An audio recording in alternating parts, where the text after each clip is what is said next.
Good morning. Here it is Tuesday morning. It's April the 12th, and I hear the wind blowing outside.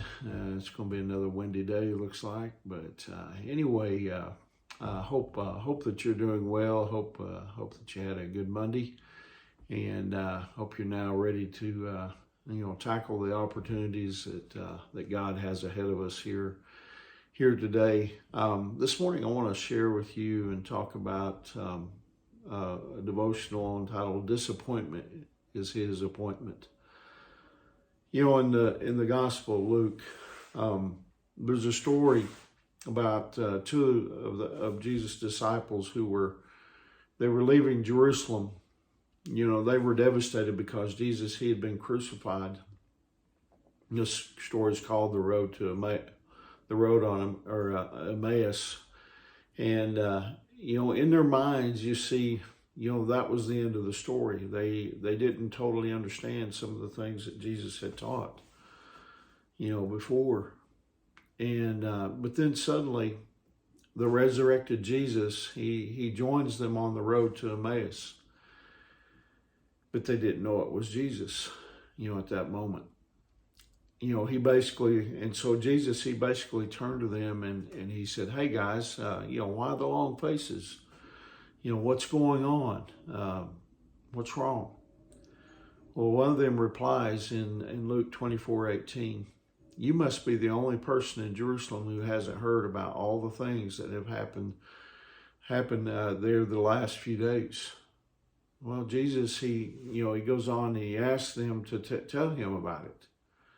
And so they began telling Jesus, about Jesus, and all the things that happened. But then as they're walking along, Jesus, he rebuked them. And he said the following in verses 25 and 26. "You foolish people, you find it so hard to believe all that the prophets wrote in the scriptures. Wasn't it clearly predicted that the Messiah would have to suffer all these things before entering his glory?"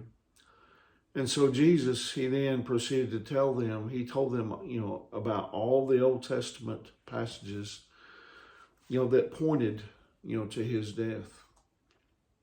I thought at times, when I've read, that story, that I wouldn't have minded being around and, hearing that conversation.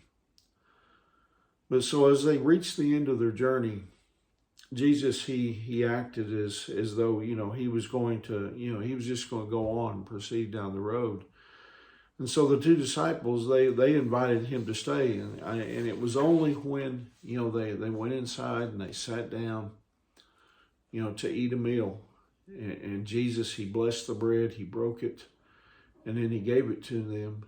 And at that point, they realized that it was Jesus. And then he disappeared. And then afterward, they said this in verse 32, "Didn't our hearts burn within us as he talked with us on the road and explained the scriptures to us?" Maybe today, maybe for whatever reason you're disappointed, with God. Maybe due to some circumstances, maybe even death of a of a loved one. Maybe you're just flat out disappointed in God. Listen, you feel, you're feeling as if, God has let you down and he has failed you. But you see, the thing is, disappointment is God's appointment. And God, he wants to restore your faith today. Listen, and he can use his word to bring you back to spiritual life. I pray that today, if that's the way you're feeling today, I pray that you would get in God's word, and He'll show you the things that will bring comfort, that will help you through, whatever disappointment you may be going through, and He'll help restore your faith, and you can believe that God is in control. And I know sometimes things happen, and they do. They do jolt us, but sometimes that we need that jolt, to get us to follow God, in the paths that he has for us. And so anyway, I hope that encourages you today. I hope that you have a wonderful day. Remember, Angie and I, we love you guys, and we're praying for you. And Lord willing, I'll see you tomorrow morning. God bless you.